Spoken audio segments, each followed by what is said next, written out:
Hi there, this is Steve. This is Jeremy. We're the Alabama Gamers. Bringing you Dropping Dimes.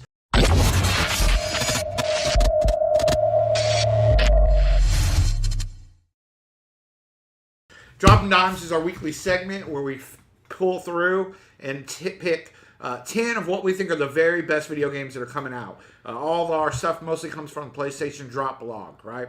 So, big week.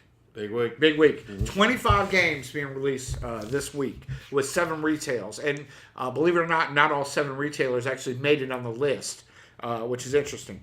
All right, so in no uncertain order, actually alphabetical order, here are the top 10 games for this week. Number 1 coming in is Dead Alliance. Okay, so Dead Alliance is it's coming out on digital and retail. It's $39.99. But the price is only $31.99 if you buy it from Amazon.com on their pre-order special, right? So if you buy it on Amazon, I don't know if you know this or not, you get 20% off on a pre-order, any pre-order. Mm-hmm. So much better than a weak T-shirt that you might get at GameStop or this, that, or whatever, right? Always buy my pre-orders from Amazon.com. The rating is in for mature. It's developed by Ilphonic. They did Friday the 13th, and they did Ghetto Golf, which is a really interesting, fun game. Yeah, I know. It's all right. And also with Psyops Games, which is a new studio. I think it's a one-fellow deal. And the genre is, I'm going to call it a first-person strategic shooter, right? Mm-hmm. So I want you to picture you're playing Risk, right? Because it's a post-apocalyptic world, and there are no cities as they are now. All they have is like everybody lives on old military bases, mm-hmm. right? And so your job, just like Risk, you take over countries. In Dead Alliance, you take over these military bases, right? So that's the first kind of thing that makes it interesting enough to be on this list. Mm-hmm. The second thing is that while it is a first-person shooter, and you're literally a first-person shooter, it's so much more than that. It's not like Call of Duty where you just mow them down. Yeah. You use these zombies to your advantage or disadvantage. Right, so you have pheromones, you have meat, you have this, you have that. You have all these things to control them. You've got bait that you can set traps with. Yes. Okay, that's pretty cool. So it's kind of like Lemmings, and actually for my feels like it feels like Risk with zombies mixed with Call of Duty Black Ops 2 and Lemmings somehow. Because they're kind of like Lemmings. Like you control them a little bit. The description from the PlayStation Network says, it's a Dead Alliance is a fast-paced, multiplayer first-person zombie shooter set in a post-apocalyptic world where former military bases have been turned into the only remaining city-states. Build your squad and take strategic control of these bases across maps infested with zombies. As far as the social aspect, it's got multiplayer, it's got network 2 to 8 players. So it looks really, really cool. It really does. It's interesting. I'm not even a huge first-person shooter fan. So. Yeah, not me either. I mean, the latest Resident Evil game that came out, Resident Evil 7, it was first person, and I got more into that. Dishonored 2 is also first person. Yeah. And those 2 games have they're easing me into that, getting me there. Yeah. So, but it's interesting. Games, yeah. And I thought, well, oh my God, not another zombie. I'm so sick of zombies, and we got a really good zombie movie or zombie game coming out soon. So I was kind of like, I don't know. But after watching it, really looking at it, it's really more than meets the eye there. It's really good. So the next one up is Detention, and Detention is also a very interesting game. In that I can't understand a lot of it, right? So Detention is an Asian... I'll give you the description. Description from PlayStation blog says, it's a unique atmospheric horror game heavily influenced by Taiwanese and East Asian culture, religious elements, and mythology. Venture into a school beset by hostile supernatural events to uncover stories behind the haunted place. So that means a little girl's going to be the bad guy? I don't know. Because usually in your... grunge. What is that? The grunge. No. Okay, we're screwing it up. But The Ring and those type of movies that were. Is it not the grunge? No. I don't think it was Grudge. Grudge. Yeah. All right. I was trying to say that in my head. That was saying, but yeah. I have that problem. But yeah, so that happens a lot of times. So, and I imagine. If it's anything like that, since it says it's heavily, there's probably going to be a lot of dark corners, probably a lot of. There is some jump out stuff apparently. Yeah. I'm not sure what the price is. It's a digital only release, but I'm telling you, it looks really good, right? So here's the thing about Dropping Dimes is that we pick 10 that we think that are the best. But if you look down in the comments, I've got a trailer for every single game on the PlayStation drop this week. So you can be the judge for yourself, and you don't have to go to the blog and Google everything. We did all the hard work for you. So go down and look at Detention. It really does look good, right? And a lot of games are starting to look good. I mean, I don't know if it's the PS Pro and people are stepping up their games, but it looks really, really good. Yeah, you have the PS Pro and the new Xbox that's come out. And the 4K TVs are starting to become more popular. So I mean, all that's everybody's having to step up. Yeah, the developers of Red Candle Games, they're an East Asian company. They do a lot of typically Asian stuff, right? So, and what it looks like is, and I mean, it's kind of ironic, but it looks like White Day, a Labyrinth named school, which is later down on this list. It didn't make this list, but they look very similar. So that's another game that's being released this week, is that White Day. All right, next one up is Last Day of June. Okay, it's a digital release. The price is $19.99, or if you're a PlayStation Plus member, you can buy it online for $15.99. So you save a few bucks being a PlayStation Plus member. It's a one-person adventure game. The developer is Ovosonico. It's an adventure interactive tale, right? The description says, join Carl and June on what begins as a magical outing to their favorite spot, and try to unlock the sequence of events that could save the day or June's life. Okay? And this cinematic experience that will compel you to ask yourself, what would I do if I could save the one I love? And so we have kind of like, almost like what almost to me appears like, the standard is, what's the one that they put on, it was free, Broken Age. Yes. Broken Age was on PlayStation Plus. Yeah. It kind of looks like Broken Age, but the story is so much more interesting. Looking at the thing, it looks kind of like a Tim Burton. It does have the art is like, Tim Burton-ish. We'll use this as a verb or as an adjective. So, and like that's a great question. Well, if you could save that person that you love, but you change everything else, or you hurt yourself, or you hurt someone else, would you do it? Right. So, Last Day of June, and the lady, her name is June. Right. So, looks like a good game. Almost feels like the Butterfly Effect meets Broken Age, because it gives me that Broken Age, and so many of these games I describe like Broken Age type shows.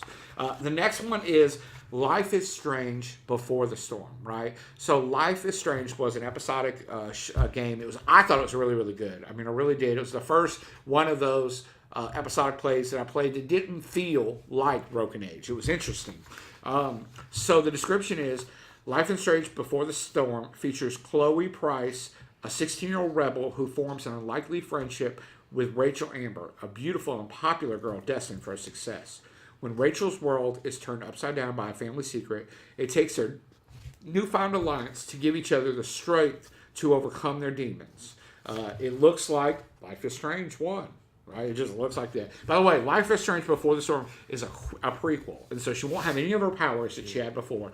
So it doesn't play like that, but it does have some interesting attributes. For instance, you play one last time as Max. That's interesting. And obviously this game you play as Chloe. It's developed by a major studio. Square Enix is a big deal, The price is $24.99. I expect that to drop down lower, but this is a digital and a retail version, so there will be a disc for this. Rating, mature, obviously. All right, next up is The Lost Bear. The Lost Bear is an interesting game. It really is. It's a digital VR game, right? So much good stuff. Let me give you the description before I go into it. So, immerse yourself in the hand-drawn world of The Lost Bear. Help Walnut on her journey home through a mysterious land corrupted by the toy-stealing Snatcher. Okay, so what we have here is a combination of a side-scrolling game and a VR game. Okay, in the side-scrolling parts, in the parts that are side-scrolling, you're looking at it through your VR, and what you see is like a puppet show. Okay. With the curtains on the side, and you're watching it. Okay, and then all of a sudden, like maybe between cutscenes or from here to there, or when they have to get story across that's not appropriate for VR, and then they cut. Like you move from, your head kind of moves, and now you're in VRville. Okay. It's really interesting, right? And because it's so, obviously I want to support VR, but because it's so interesting, it made this list, right? And remember, there's a lot of competition. We got 25 games, and only 10 made this list with one honorable mention. It's made by Odd Bug Studio. This is their first VR game. Yeah. The game type is, I'm going to call it 2D platformer with VR integration. Mm-hmm. Okay, and it looks like a puppet show to rescue your bear if you're in the game. It's really interesting. Really interesting. Check it out. The next one is Obduction. Abduction is a digital release. It costs $29.99. The rating is E for everyone. Developer is Sign Worlds, and they did Myst, which was huge, obviously. Oh, yeah. The game type is a adventure one-player game. The description says, a new sci-fi adventure from Scion, the creators of Myst. Abducted far across the universe, you'll find yourself in a broken alien landscape with odd pieces of Earth. Explore, uncover, solve, and find a way to go home. And it feels like Broken Age, but it looks good. It really, really looks good. You owe it to yourself to go down in the comments and check out the trailer and tell us what you think, because it really looks good. And I don't want this list to be filled with a whole bunch of Broken Age rejects. Yeah. But, I mean, when a game looks that sharp, you got to, goodness gracious, So, all right, next up is Pillars of Eternity, the Complete Edition, right? Pillars of Eternity is huge, obviously. It's a big PC game akin to League of Legends, okay? It's $49.99 it's coming out on retail and digital. It's $49.99, but if you buy it now, it's $39.99 because of the Amazon pre-order. Okay, you get 20% off. The rating is M. It's made by Obsidian Entertainment. They also did Fallout, Las Vegas, and Knights of the Old Republic, the Star Wars game. It's a really good game. Yeah. See, I haven't played it. It's also developed by Paradox Arctic. It's an RPG game, obviously. Pillars of Eternity, the ultimate role-playing experience, comes to the PS4. Created by and for role-playing fans by Obsidian Entertainment and adapted by Paradox Arctic together, bringing Pillars' fantastical world, tactical combat, and unforgettable story to you. And it almost looks like League of Legends. Right? It's a typical RPG. Yeah, a lot of those games, they share the same kind of look. Yeah. So, next one up is Resident Evil Revelations. Release day, the release type is digital and retail. The price is a mere $20. Not bad. The rating is M, faux mature. Yeah. Developed by Capcom, so it's a big major studio. And it's a big major game franchise. Yes, it is. It's a horror game. Looks like we're going back to Jill Valentine. Uh-huh. Great character. She's loved throughout the thing. Now, some of these offshoots sometimes, and especially the ones that's on the rail, are kind of tough to play. This may not be. If, what's the price on it? $20? $20. Yeah, so this, it's probably going to be short, but if it's short and really good, that's okay. I agree. Maybe $20. I couldn't agree. Yeah, and if it arcs the story, if it's either a prequel or it needs to get from here to here, then it's worth it. Then it's part of the story, And it's good that they didn't just make it, DLC or whatever, charge you some kind of ridiculous amount. They made a new game. It says it's a horror game, and it says the story is set at a time before the Kaju, and what's this one? Bioterrorist incident. For the Lancashire bioterror incidents before the BSAA was still a young organization, or when the BSAA was still. Yeah, so it's early in the story, is what it is. Join Jill Valentine aboard a ghost ship in the Mediterranean Sea, searching for her old partner, Chris Redfield. So I'm going to say it's probably between 2 and 3. Now, that's just my guess, is where it's going to be set. See, I was hoping it was between 1 and 2 because everybody wants 2 redone, like a remastered version or whatever. So, and I've got... 2's where I started. I started with Resident Evil 2. Yeah. And that's what it kind of feels like, is Resident Evil 2. From a social perspective, it's network, it's 2-on-2, 2-2. So, next up is Sneaky Bears. Sneaky Bears. Oh, this is such an interesting one. It's another interesting one. It's also another VR version, right? Very interesting. The price is undetermined. Rating, I couldn't find it, but it's likely rated M for mature. If not, probably teen. So it's developed by War Ducks, and it's a horror adventure game with VR integration, right? It says the world is under attack by evil teddy bears. Led by the evil mastermind bear Frank, they have seized control of a toy factory in which they are building an evil teddy bear army to take over the world. Right. Armed only with your motion control weapons, it is up to you to stop them and restore the innocent panda teddy bears that Frank and his minions have taken hostage. What it feels like. If the bad guys had won in Toy Story, that's what it feels like. Okay. A lot of you guys are already going to know what it sounds like. And if you look at the picture, you're going to know. It reminds me of Five Nights at Freddy's. Really? Yeah. Okay. A lot of that. Well, it's pretty. Yeah. So, check out the thing. See what you think. Let me know. The trailer's really good. It starts, it's like, I don't want children to be playing with teddy bears. We should be worshipped. And it's like, it looks really good. So that is Sneaky Bears for the VR.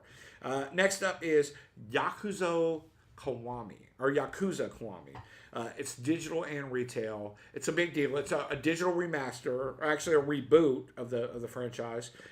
It's $29.99, but of course, $23.99 to Amazon for the pre-order, right? The rating is M. It's developed by Sega and Amusement Vision. It says 10 years ago, Kuzami Kiriro took the fall for a crime he didn't commit to save his best friend. Expelled from his Yakuza family, Kiriro is released from prison to a city he no longer recognizes. Chaos erupts when 10 billion yen vanishes from the Tojo clan vault. And with Kiriro caught in the middle, he finds everything.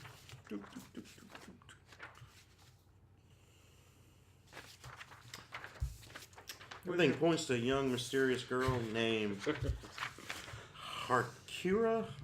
I'm horrible with these names, guys, so y'all just going to have to forgive us. And together they're going to survive, and they both must seek justice. So let me rephrase. All right, so he finds everything points to a young, mysterious girl named Harkura. Together, they must survive to find the answers they both seek. And it looks like Yakuza 0, right? So, that game was just released recently. So, all right, so that's the 10 for Dropping Dimes. They're bringing you the 10 best games that's going to be released this week. But we do have an honorable mention. I live in the sunny, beautiful place called Lake Gunnersville, Alabama. And so the honorable mention this week is Fishing Planet. It's a digital release. It's Pro Enhanced. I'm not sure what it costs, but it looks really, really good. The developers are Fishing Planet LLC. Obviously, it's a fishing simulator. It says, Fishing Planet is a unique and highly realistic online first-person multiplayer fishing simulator developed by avid fishing enthusiasts for anglers to bring you the full thrill of actual angling. It looks like fishing. that's another VR type game. I think would be great. You think it'd be better in the VR? Oh yeah, Yeah, because you got the motion Yeah, controllers, because you got the motion controllers. And you can cast. You can cast. You're not gonna we talked about golf, man, but the swing would give you problems. But with fishing, you're not gonna have because it's all in the wrist. Really, Right. just getting that snap. If you fish, you know what I'm talking about. It looks good. Like there's lots of environments, so you can fish in a lake, or you can fish here, you can fish there, you can ice fish. Yeah. I mean, it looks really, really good. The bait behaves differently. So if you throw out warm, that behaves differently than if you throw out a jig. It all behaves differently. The fish are different depending on what environment it is, and so it looks really, really interesting. It looks realistic. But the fact is that we come from Lake Gunnersville, and that's where we live in now, and Fishing Planet deserves to be on the list just for that reason. Yeah. All right, so that's Dropping Dimes for this week. I'm Jeremy. This is Steve. And we'll catch you next week. All right, like, subscribe, share. Let us know if you played any of these games. Let us know what you thought. Yeah. All right, roll tide. Roll time. All right.